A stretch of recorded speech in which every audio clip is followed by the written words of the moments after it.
जय सत्यम सिद्धान्य गुरु जी। जय सत्यम सिद्धान्य आशीर्वाद। गुरु जी, यूट्यूब से जुड़े हुए भक्तों के बहुत सारे क्वेश्चंस आए फिर से, और उनमें से कुछ मेल्स पर हैं और कुछ व्हाट्सएप पर हैं। तो उनमें से जो रिपीट होते हैं वो मैं आपके सामने पढ़ने जा रहा हूँ। तो पहला प्रश्न है एक भक्त का, स्वामी जी सत्यम सिद्धान्य में। स्वामी जी, मेरा आपसे सवाल है कि आत्मा का निवास शरीर में किस जगह है? सब लोग अलग अलग बताते हैं। कोई कहता है कि हृदय में, कोई कहता है नाभि में, तो कोई कहता है कंठ में आदि। स्वामी जी, आप आत्मज्ञानी हैं, मैं आपसे जानना चाहता हूँ कि आत्मा का निवास किस जगह पर है? धन्यवाद। ये अधिकतर सबसे बड़ा प्रश्न है। थोड़ा सा ऐसा तुम सिद्धान्य भक्तों, जैसे कि इस भक्त का प्रश्न है कि आत्मा का निवास कहाँ होता है, संपूर्ण शरीर में या आज्ञा चक्र में, कंठ में, हृदय में, नाभि में, या नीचे, या और कहीं स्थान पर। तो शास्त्रों में आत्मा को प्रतीकात्मक अंगूठा जैसे प्रदर्शित किया गया है कि अंगुष्ठ के बराबर की ज्योत एक होती है, वो जलती हुई दिखाई देती है आत्म साक्षात्कारियों में। लेकिन ये स्टेज हैं, जैसे जिस असल में क्या होता है, जैसे मन का प्रवेश जब हम ध्यान करते हैं, अपने जो चित्त को एकाग्र करते हैं, चित्त की एकाग्रता से इंगला पिंगला सुषुम्ना में जब प्रवेश करता है चित्त, और चित्त सुषुम्ना में प्रवेश करके जैसे हम मन बोलते हैं, वो मूलाधार प्रवेश करता है। तो मूलाधार में प्रवेश करने पे क्या प्रवेश होगी? उसको एकदम स्तब्ध समाधि होगी, गहरा ध्यान की अनुभूति होगी। गहरा ध्यान लगते ही उसे ऐसा लगेगा कि मैं जैसे सिमट के मूलाधार में हूँ। मैं अब उससे ऊपर उठाए अगर वो साधक और उच्चतर है, मैं सिमट कर जो है तो स्वादिष्ठान में, मैं सिमट कर नाभि में हूँ। तो अगर मूलाधार का विषय है तो वो जो है संसार को देखता है अपने कि मैं संपूर्ण संसार में हूँ, लेकिन अभी उसे न तो संसार में अपने को इन्वॉल्व देखता, न संसार उसमें इन्वॉल्व होता। ये फर्क आता है इसमें। स्वादिष्ठान में क्या है, मैं हूँ, इस पे एक ज्ञान के आधार पर उसका एक अधिकार होता है, और वो यहाँ पे महसूस करता है कि मैं ज्ञानी हूँ। फिर जब नाभि में आता है तो उसका जो विषय होता है वो फैलता है कि 72,000 नाड़ियों के माध्यम से समस्त जितने भी जीव जंतु वगैरह हैं, उन सब से उसकी मनोभावा नाड़ी जो होती है उसके माध्यम से संपर्क दिखाई देता है। तो अभी उसे केवल चेतना जो उसकी शक्ति है उससे अनुभूत हो रही है नहीं वो यहाँ पर। तो चेतना शक्ति अब यहाँ आएगी हृदय में, तो हृदय में आने पर उसे समाज, जीव, जगत और जितनी प्रकृति है इसमें अपने आप को भी अनुभव करता है। और या अगर वो किसी इष्ट का मंत्र कर रहा है तो इष्ट के साथ संयुक्त होकर जुड़कर वो अपना अनुभव करता है। कंठ में केवल वो जो देखता है, जो अनुभूत करता है, उसकी व्याख्या करता है। अब वो दोहों में करे, ज्ञानात्मक करे, या जो है मौन रेखे करे, कुल मिलाकर यहाँ से कंठ वाणी का विषय होने के कारण ये जो है उसे अनुभूति होती है। आज्ञा चक्र में जो है द्वैत भाव है।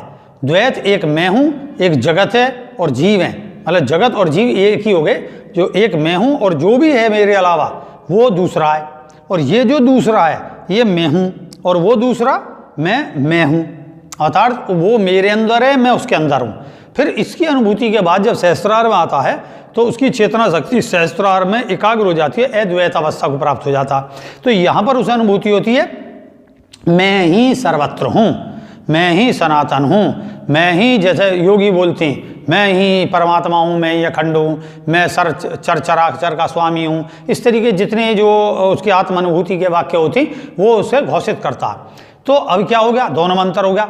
एक में जर्नली प्रकृति से संबंधित हो गया, प्रकृति देख रहा है, भोगों को देख रहा है, भोगों में इन्वॉल्व है, लेकिन वहाँ आनंद का कारक अभी कोई दूसरा है। तो उसकी चेतना शक्ति केवल अभी अनुभूत कर रही है, और भी हैं और मैं भी हूँ। विभिन्न वृत्ति के लोग हैं, वृत्तियों को भी देखता है वो, और उनमें अपनी वृत्ति अलग देखता है। फिर उसके बाद जब स्वादिष्ठान में आया तो वहाँ उसे लगा कि मैं इनकी अपेक्षा ज़्यादा ज्ञानी हूँ, इनसे ज़्यादा मैं जो है ज्ञान मार्ग है मेरे पास और ध्यान मार्ग है, और मैं इनको अनुभूत भी करा सकता हूँ। फिर उस अनुभूत करा सकता हूँ, लेकिन करा नहीं पाएगा, केवल उसे ऐसा लगेगा, और इस पर पक्का अनुभव होता है हर जगह। और फिर जब नाभि में आएगा तो फिर मैं दोबारा दोहरा रहा हूँ यही सब कि नाभि से वो अपने प्राण प्रवाह को अपने मन की शक्ति के द्वारा अन्य लोगों में भेजकर उसको दिव्य दर्शन करा सकता है और लौट सकता है। यहाँ से परकाया प्रवेश है, लेकिन ये इतना आसान नहीं है। लेकिन अनुभूत क्या होगा, जैसे उसके औरा मंडल में कोई आएगा तो उसे अनुभूत होगा। जैसे उसने कही कि मैं किसी व्यक्ति के पास गया, महान संत के पास, तो मैंने उनके अंदर इसकी छवि देखी, मैंने कृष्ण जी की, हनुमान जी की, जो भी उसका इष्ट है उसकी छवि देखी। क्योंकि वो जैसे ही संयुक्त होता है व्यक्ति, तो जो हमारा और उसके बीच में नाड़ी प्रवाह है, नाड़ी जो जुड़ी हुई है, उसके साथ हमारा प्राण और मन संचरित होकर एक होने पर तो हमें क्या अनुभूति होगी कि जो उसका इष्ट है वो अपने आप में अनुभूत होगा, और वो हम में देखने के कारण उसे हम में अपना इष्ट दिखाई देगा। ऐसे ही जब हृदय में स्थिति आएगी तो वहाँ आपा जो उसका अपना इष्ट है या अपने स्वरूप का उसने ध्यान करा है, तो अपने स्वरूप का स्वरूप दिखाई देगा कि मैं हूँ और दूसरे हैं, और मैं और दूसरे एक है, ये अनुभूत है। लेकिन यहाँ अभी वो केवल क्षणिक को दिखा सकता है, स्थायी सिद्धि नहीं होती। कंठ में मैंने बता दिया केवल वाक्य हैं, वो जो बोल रहा है उस कथनी करनी में भिन्नता कम होती है। यहाँ भिन्नता कम होती है का अर्थ ये है भिन्नता है थोड़ा सा, और उसकी जो क्षमता है योगी की वो भी थोड़ी सी भिन्न है, उतनी सामर्थ्य नहीं है। एक ही व्यक्ति में ज़्यादा उसे एनर्जी प्रवाहित करने पर उसे दर्शनों का अनुभूत करेगा और कराएगा। यहाँ पर आकर द्वैत की जब स्थिति खत्म हो जाएगी, द्वैत की जो है एक मैं हूँ एक और है संसार है, अर्थात मैं ही संपूर्ण संसार में हूँ, फिर उसकी प्रवृत्ति ऐसा गई जो उसकी एनर्जी है संपूर्ण संसार में फैली और फैल के वापस लौटती है प्रतिक्रिया स्वरूप उसमें, तो उस अनुभूत होता है मैं संपूर्ण संसार में हूँ और ये सारा संसार मुझ में है। अभी ऐसे होने पर बहुत आत्म साक्षात्कारी मनुष्य हुए, लेकिन वो अनुभूति नहीं करा सके। उनके होते ही जैसे मान लो मुझे अनुभूति हुई है आत्म साक्षात्कार की, तो जो भी मुझसे जुड़ा हुआ है उसे भी होनी चाहिए। एक आत्मा को परमात्मा का तत्व प्राप्त होते ही इस प्रकृति में खुद परातत्व जो है प्रकाशित हो जाना चाहिए, जबकि ऐसा नहीं होता। लोग जो है किसी भी योगी महायोगी महापुरुषों से मिलते हैं, जब तक वो खुद इच्छा ना करे, तो यहाँ इच्छा करने पर ऐसी अनुभूति होगी कि कोई और भी है। फिर जब अद्वैत में आ जाता है तब वो जैसे ही उसमें स्थिर होता है, इसमें भी बहुत सारी स्थितियाँ हैं, तो नतीजा क्या होगा, लोगों को उसमें झलक दिखती रहेगी, कभी किसी की कभी किसी की कभी अपने आप की, इस तरीके से ये अनुभूति का विषय। तो आत्मा संपूर्ण शरीर में है, ये ध्यान रखो। मेरा कहने का तथ्य है तुम ही स्वयं आत्मा हो, सिर से लेकर चोटी से लेकर मतलब पैरों के नखून से लेकर अग्रभाग से लेकर और सिर तक तुम ही एक संपूर्ण आत्मा हो। जैसे तुम बच्चे थे तब तुम बच्चे जब भी तुम ही थे, अब युवा वयस्क हो जब भी तुम ही हो, वृद्ध हो जब भी तुम ही हो, मृत्यु के उपरांत भी तुम ही हो, मृत्यु को जन्म लेने के बाद ही तुम हो। तो फिर आत्मा कहाँ है? आत्मा संपूर्ण शरीर को लिए हुए है, और संपूर्ण शरीर का लेने का कारण शरीर, सूक्ष्म शरीर और स्थूल शरीर, इन तीनों का एकीकरण करने पर योगी बनता है। इतने ये एकीकरण नहीं है तो तन के स्तर पर उसे भिन्न भिन्न अनुभूति होंगी।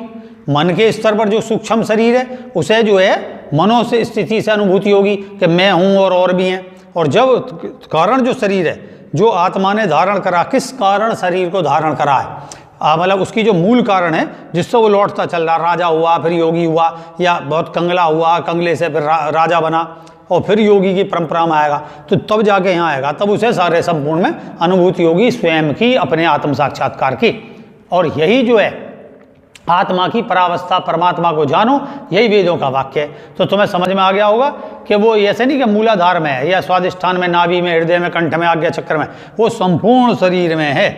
जैसे तुम्हें यहाँ पर कोई चीज अनुभूति होगी तो आप यहाँ भी हो। जब यहाँ पे किसी ने आपको स्पर्श करा तो स्पर्श से, या आपने किसी रूप को देखा, रूप अपने को देखा, तो आप एक ही अनुभूति होती है, मैं हूँ। इस उंगली के माध्यम से किसी को छूने पर मैंने छुआ, मैंने अनुभूत करा, तो कौन है वो मैं? कौन है वो मैंने छुआ, मैंने देखा, मैंने पाया, मैंने शब्द ग्रहण करे? वो तुम ही तो हो। इसी कारण संपूर्ण शरीर में ही तुम हो, और यही अनुभूति संपूर्ण जगत में होती है कि मैं संपूर्ण जगत में हूँ। तो अब कहाँ हो गए? जगत भी तुम में हो गया और तुम जगत में हो गए, समझे? तो इसलिए इस सवाल का उत्तर यही है कि स्वयं ही आत्मा हो जो तुम हो। और जो मैंने कहा इसकी जब अनुभूति करोगे तो सर्वत्र अपना स्वयं का भाव का अनुभूत होगा। और इसी के साथ जय सत्यम सिद्धाय नमः। जय सत्यम सिद्धाय नमः।